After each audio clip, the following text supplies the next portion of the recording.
네, 귀한 찬양 감사드립니다. 메리 크리스마스. 네, 기쁜 성탄절입니다. 하나님께서 오늘 우리와 함께 하시는 줄로 믿습니다.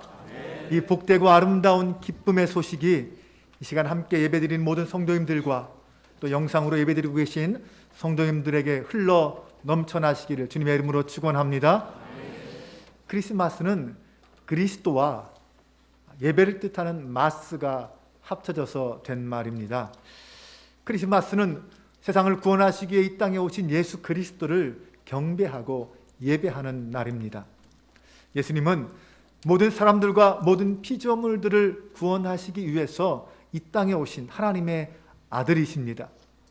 요한복음 1장 14절은 그 사건을 이렇게 설명했습니다. 말씀이 육신이 되어 우리 가운데 거하심에 우리가 그의 영광을 보니 아버지의 독생자의 영광이요 은혜와 진리가 충만하더라. 하나님이신 말씀이 이 땅에 사람으로 오셔서 우리를 구원하셨습니다. 우리의 구원을 이루어 주셨습니다. 이것이 바로 우리가 그리스도를 경배해야 하는 이유입니다. 여러분, 살면서 누가 찾아온 일을 한번 생각해 보시기 바랍니다. 원하지 않는 불청객이 찾아온다면 마음이 참 어둡고 불편할 것입니다. 조금이라도 좀 빨리 보내고 싶은 마음일 거예요. 하지만 오래 만나지 못했던 중마고우가 찾아온다면 얘기는 달라집니다. 얼마나 반갑고 기쁘겠습니까? 생각하지도 못했던 행복이 가득할 것입니다. 만약 집에 온다고 약속한 사람이 사랑하는 사람이거나 존경하는 분이거나 정말 오래도록 기다리는 사람이라면 며칠 전부터 가슴이 설렙니다. 기다리면서도 이미 행복에 겨워합니다. 아마 하루 전에는 밤잠도 설치게 될 것입니다. 여러분은 누구를 기다릴 때 그런 마음이었습니까? 이번 성탄절을 기다리면서 여러분은 어떤 마음이셨습니까? 오늘 본문이 바로 그런 기다림의 기대와 행복이 가득한 상황을 말하고 있습니다. 이사야 52장은 바벨론 포로로 끌려가 있는 이스라엘 백성들에게 선포되는 해방의 예언의 말씀입니다. 하나님께서 예루살렘을 다시 회복시키시고 포로로 끌려갔던 백성들을 다시 돌아오게 하시겠다라는 것입니다. 이 복되고 기쁜 소식이 어떻게 전달되고 있습니까? 7절을 보겠습니다. 좋은 소식을 전하며 평화를 공포하며 복된 좋은 소식을 가져오며 구원을 공포하며 시온을 향하여 이르기를 내 하나님이 통치하신다 하는 자의 산을 넘는 발이 어찌 그리 아름다운가. 이 구절은 본래 히브리 본문에 보면 의문사인 마로 시작하는 본문입니다. 그런데 본문의 내용을 자세히 살펴보면 의문문이라기보다는 감탄문에 가깝습니다. 한글 성경에서 맨 마지막에 나오는 발이 어찌 그리 아름다운가 라는 이 구절은 사실 히브리 본문에서는 맨 앞에 나오는 말입니다. 즉 이 구절은 발이 어찌 그리 아름다운가 라고 선언한 다음에 그 발이 어떤 발인지를 설명하는 내용입니다. 그럼 도대체 어떤 발이길래 아름답다고 하는 것입니까? 사실 여기서 발은 신체 일부분으로서의 발이 아니라 한 사람 전체를 가리키는 의미라고 할 수 있습니다. 그런데 여러분, 본래 발이 아름답습니까? 사실 발은 일반적으로 더러움의 상징입니다. 물론 깨끗하게 씻고 보습제를 바르고 잘 가꾼 발은 아름다울 수 있습니다. 하지만 못생긴 발도 있습니다. 잘 가꾸지도 않고 씻지도 않은 더러운 발도 있습니다. 그러나 그 발의 아름다움은 그런 외형적인 것으로만은 다 설명할 수 없는 그 무엇이 있습니다. 예전에 축구선수 박지성 선수의 발과 발레리나 강수진 씨의 발이 화제가 된 적이 있습니다. 이 발들은 그들의 삶을 대변해 주는 발이었습니다. 이 발을 못생겼다라고 하는 사람들은 없습니다. 오히려 진정으로 아름다운 발이다 이렇게 말할 것입니다. 네, 맞습니다. 비록 모양으로는 삐뚤어지고 꺾이고 파이고 못생긴 모습이지만 그 발이 되기까지 그들이 걸어온 길과 인생이 위대하기에 그 발을 아름답다 아름답다라고 말하는 것입니다. 오늘 본문의 발도 마찬가지입니다. 사실 이 발은 어떤 발입니까? 소식을 전하기 위해서 산을 넘고 강을 건너고 사막을 건너온 그런 발입니다. 당시 팔레스타인의 기후 환경을 생각해 보면 아마 샌들을 신고 오랫동안 산과 들과 사막을 건너온 상처투성이의 더러운 발일 것입니다. 그런데 그 발을 아름답다라고 합니다. 지금 선지자는 감격에 못 이겨서 어쩔 줄을 모르면서 그 더러워 보이는 그 발을 통해서 거기에서 아름다움의 극치를 보고 있습니다. 어떻게 그럴 수 있습니까? 이유가 무엇입니까? 그것은 그 발을 통해 전해지는 소식 때문입니다. 지금 그 발은 좋은 소식, 복된 소식을 전하고 있습니다. 바벨론 포로지에서 고국 예루살렘을 그리워하며 눈물을 흘리며 살아가는 이스라엘 사람들에게 무엇이 좋은 소식이겠습니까? 그것은 고국에 돌아갈 수 있다는 희망의 소식일 것입니다. 폐허가된 예루살렘에서 무기력하게 낙심 속에 하루하루를 보내고 있는 그 백성들에게는 무엇이 좋은 소식이겠습니까?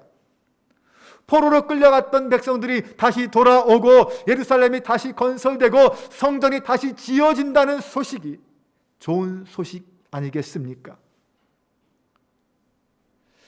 여기에 대하여 7절에서는 아주 중요한 두 단어가 소개됩니다. 바로 평화와 구원입니다. 먼저 이 평화라는 단어를 살펴보겠습니다. 평화는 히브리어로 샬롬입니다. 이 샬롬은 인생의 고통의 문제가 해결된 상태를 말합니다. 좀 더 적극적으로 평화와 번영과 건강을 누리는 것까지 포함해서 샬롬을 이야기합니다. 즉 샬롬은 이런 물질적, 정신적, 육체적으로 가장 이상적인 상태를 말합니다.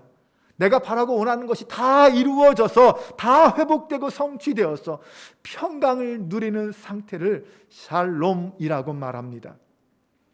지금 먼 길을 걸어온 이 발은 포로된 이스라엘 백성들에게 포로에서의 해방의 소식을 전하고 있습니다. 그토록 꿈에도 바라던 이 해방의 소식이기에 좋은 소식이고 복된 소식입니다. 평화의 소식입니다. 멸망과 포로의 악순환의 고리를 끊고 회복과 번영과 평화를 선포하는 복된 소식입니다. 이런 소식을 전하고 있으니 그 발이 어찌 아름답지 않겠습니까? 두 번째, 구원이라는 단어를 살펴보겠습니다. 성경에서 예수와 여호수아라는 말은 구원이라는 의미를 품고 있습니다. 지금 본문에서 먼 길을 걸어온 발은 구원, 곧 예수와를 선포하고 있습니다. 이 7절의 말씀은 신구약 성경의 흐름 속에서 메시아, 곧 그리스도의 오심을 예언하는 말씀으로 알려져 있습니다. 예수 그리스도의 오심과 하나님 나라의 선포가 이 구절과 연결되어 있다는 것입니다. 흙먼지와 상처투성이의 발이 지금 메시아 예언이라는 그 위대한 구원의 선포를 하고 있습니다. 더구나 이 발은 시온을 향하여 내 하나님이 통치하신다라고 선포합니다. 하나님이 통치하시는 시온 예루살렘은 하나님 나라를 의미합니다. 예수님이 공생애를 시작하시면서 맨 처음 선포하신 말씀이 무엇입니까? 회개하라, 천국이 가까이 왔느니라 라는 말씀이었습니다. 예수님의 선포의 중심에는 언제나 이 하나님 나라 천국이 있었습니다. 하나님 나라는 하나님이 다스리시고 통치하시는 나라를 말합니다. 지금 이 아름다운 발이 선포하는 말씀과 예수님이 선포하신 말씀은 같은 말씀입니다. 이사야 52장 7절은 정확하게 예수님이 선포하신 그 하나님 나라를 선포하고 있습니다. 그 나라의 임재와 도래를 말하고 있습니다. 사실 지금 시온성 예루살렘은 어떤 상태입니까? 70년 전 바벨론의 침략으로 성과 성전이 무너지고 수많은 사람들이 포로로 끌려가면서 황폐하던 성입니다. 더 이상 하나님의 인도와 보호가 없는 하나님이 떠나버린 성입니다. 그렇게 하나님으로부터 버림받은 성에 다시 하나님의 통치가 임한다고 말합니다. 먼 길을 걸어온 거친 발이 이런 소식을 전하니 그 발이 어찌 아름답지 않을 수 있겠습니까? 이제 8절을 보겠습니다. 내 파수꾼들의 소리로다. 그들이 소리를 높여 일제히 노래하니 이는 여호와께서 시온으로 돌아오실 때에 그들의 눈이 마주 보리로다. 좋은 소식을 전하는 아름다운 발이 시온을 향하여 달려오고 버려지고 망한 땅, 황폐한 예루살렘에 다시 하나님의 통치가 임한다고 선포될 때 그것을 가장 먼저 듣고 본 사람이 있습니다. 바로 파수꾼입니다. 파수꾼은 본래 성벽 위에서 망을 보다가 성을 지키며 망을 보다가 어떤 위험한 일이 발생하면 보고하고 나팔을 불어서 경고하는 일을 하는 사람입니다. 그러므로 이 파수꾼은 성벽 밖의 상황을 누구보다도 먼저 빨리 알 수 있습니다. 그래서 구약 성경에서는 예언자들을 파수꾼으로 묘사하기도 했습니다. 여기서 구원의 소식을 가장 먼저 듣고 본 파수꾼은 이사야 선지자를 의미한다고 할 수 있습니다. 참된 예언자는 늘 깨어 있어서 하나님의 뜻을 가장 먼저 분별하고 선포해야 합니다. 백성들의 불의와 우상 숭배를 경고할 뿐만 아니라 심판 이후에 있을 하나님의 회복과 구원의 역사도 먼저 듣고 선포해야 합니다. 그럼 이 시대의 파수꾼은 누구입니까? 본문의 파수꾼은 포로기의 암울한 상황에서 늘 깨어 있었기 때문에 하나님의 구원의 소망을 붙잡고 인내할 수 있었습니다. 그러다가 마침내 하나님이 주시는 그 복된 구원의 소식을 듣고 선포할 수 있었고 하나님이 시온에 오시는 그 아름다운 광경을 보고 말할 수 있었습니다. 오늘 저는 우리 그리스도인들이 이 시대의 파수꾼이라고 믿습니다. 오늘 저와 여러분이 이 시대의 파수꾼이어야 합니다. 절망과 고통 속에서 낙심하여 살고 있는 이 땅의 백성들에게 우리를 향한 하나님의 복된 계획을 증거하고 이 땅에 평화와 구원을 가져다 줄 예수 그리스도의 오심을 선포하는 파수꾼이어야 합니다. 코로나뿐만 아니라 우리를 힘들게 하는 온갖 질병과 사회 문제와 시스템 앞에서 억눌려 실현조차 내지 못하는 수많은 백성들이 있습니다. 그들에게 복된 소식은 무엇입니까? 환성을 지르며 함성을 지르며 환호하는 그 아름다운 소식은 무엇일까요? 코로나가 물러갔다는 소식입니까? 암이 정복되었다는 소식일까요? 네, 그런 소식 우리가 모두가 기다리는 정말 좋은 기쁜 소식일 것입니다. 그러나 그것보다 더 크고 좋은 소식이 있습니다. 바로 예수 그리스도의 오심 크리스마스의 소식입니다. 황폐한 예루살렘이 왜 기쁜 소리를 내며 노래합니까? 하나님의 통치가 예루살렘 땅에 임하기 때문입니다. 하나님의 위로와 하나님의 구속이 그 땅에 임재하기 때문입니다. 멸망한 땅, 황폐한 땅 예루살렘에게 소망이 있다면 그것은 다시 하나님의 통치가 임하고 하나님의 영광이 그 땅 가운데 머무는 것입니다. 왜냐하면 하나님만이 유일한 소망이기 때문입니다. 예루살렘을 심판하시고 망하게 하신 분은 하나님이십니다. 그렇다면 예루살렘을 다시 회복시키고 일으켜 세우실 수 있는 분도 하나님이십니다. 하나님만이 그 모든 절망의 고리를 끊고 새로운 시대를 열어주실 수 있습니다. 오늘 우리의 소망도 이와 같기를 바랍니다. 하나님의 영광을 잃어버리고 고통 속에 살아가고 있는 이 땅과 한국 교회 위에 다시 하나님의 통치가 임하고 하나님의 다스리심 그 앞에 모든 성도와 교회가 무릎 꿇는 그 역사가 일어날 수 있기를 바랍니다. 이것이 이 땅을 살리고 다시 회복시키는 유일한 방법이라는 사실을 믿으시기 바랍니다. 다른 방법으로 우리에게 다가오는 평화와 구원은 결코 영원한 평화와 구원이 될 수 없습니다. 코로나는 언젠가는 물러가겠지만 제2, 제3의 코로나가 또다시 몰려올 것입니다. 백신도 치료제도 정부의 어떤 정책도 우리에게 영원하고 온전한 치유와 회복을 가져다 줄 수는 없습니다. 그러나 우리 하나님이 다스리시고 통치하시는 하나님 나라가 이 땅에 임하면 가장 근본적인 문제부터 해결됩니다. 인생의 위로와 구원이 성취됩니다. 영원히 극복할 수 없었던 죄의 문제가 해결됩니다. 이제 우리는 이 땅의 복음의 파수꾼으로서 2000년 전 이 땅에 오신 예수 그리스도만이 인류의 모든 문제를 해결하고 우리를 죄로부터 구원하실 유일한 구세주임을 선포하는 파수꾼이 되시기를 바랍니다.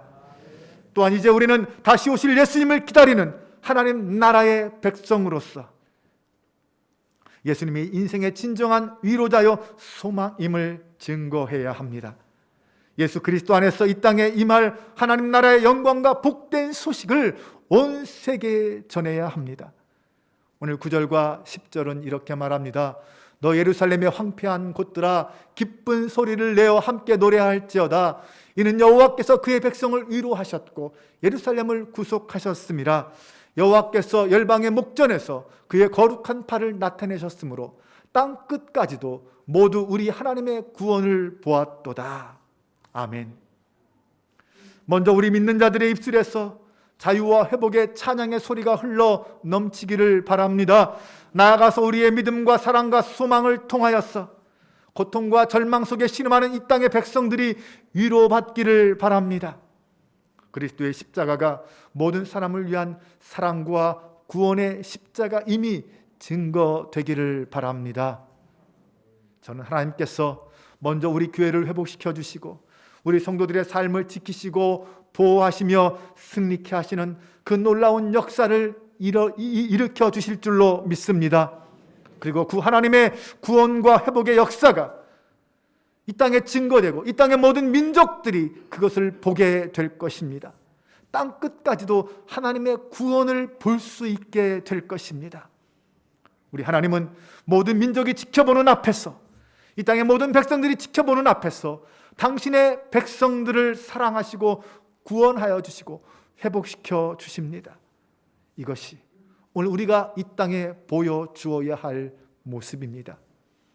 사랑하는 성도 여러분, 오늘은 크리스마스입니다.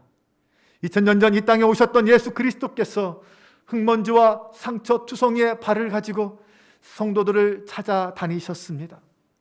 가난과 고통과 슬픔에 빠져 있는 사람들을 그 발로 찾아다니시면서 그들을 만나주셨고 그들을 치유해 주셨고 그들에게 구원을 선포해 주셨습니다. 사람들은 그 사랑의 예수님을 만남으로 병이 치유되었고 그 영혼이 구원받았습니다. 그리스도인은 그리스도를 따르는 사람들입니다. 오늘 우리의 발은 누구를 찾아가고 있습니까? 우리의 발이 다른 이에게 위로와 소망을 주고 기쁨과 행복을 주는 아름다운 발이 될 수 있기를 주님의 이름으로 축원합니다. 크리스마스란 단어의 뜻처럼 오늘 우리가 진정으로 그리스도 예수께 경배하기를 간절히 축원합니다. 기도하겠습니다. 아버지 하나님, 아름답고 거룩한 성탄의 아침입니다. 2000년 전 이 땅에 오신 예수님은 하늘의 영광을 버리고 가장 낮은 곳으로 오셨습니다. 그리고 주님은 그 상처와 더러움으로 가득한 발을 가지고 가장 낮고 천한 사람들, 버림받고 병든 사람들을 찾아다니시며 그들을 고치시고 위로하셨습니다. 하나님 나라의 복음을 선포하여 주셨습니다. 그래서 예수님의 오심의 소식이 복된 소식이요 좋은 소식인 줄로 믿습니다. 사랑의 하나님, 오늘 예수 그리스도의 사람으로서 우리도 주님의 길을 걷길 원합니다. 지금 세상은 코로나를 비롯한 여러 가지 이유로 아픔과 상처가 가득합니다. 원망과 시비가 가득한 이 세상 속에 예수 그리스도의 복음이 기쁜 소식이 되게 하여 주옵소서. 질병과 아픔과 고난 속에 있는 사람들에게 참된 위로와 소망이 되게 하옵소서. 먼저 우리 그리스도인들이 복음의 참된 자유와 행복을 누리며 살게 하시고 이 복된 소식을 우리의 이웃들에게 증거하게 하셔서 이 땅이 온통 예수 그리스도의 사랑과 은혜로 충만케 하여 주옵소서. 우리 주 예수 그리스도의 이름으로 기도합니다. 아멘.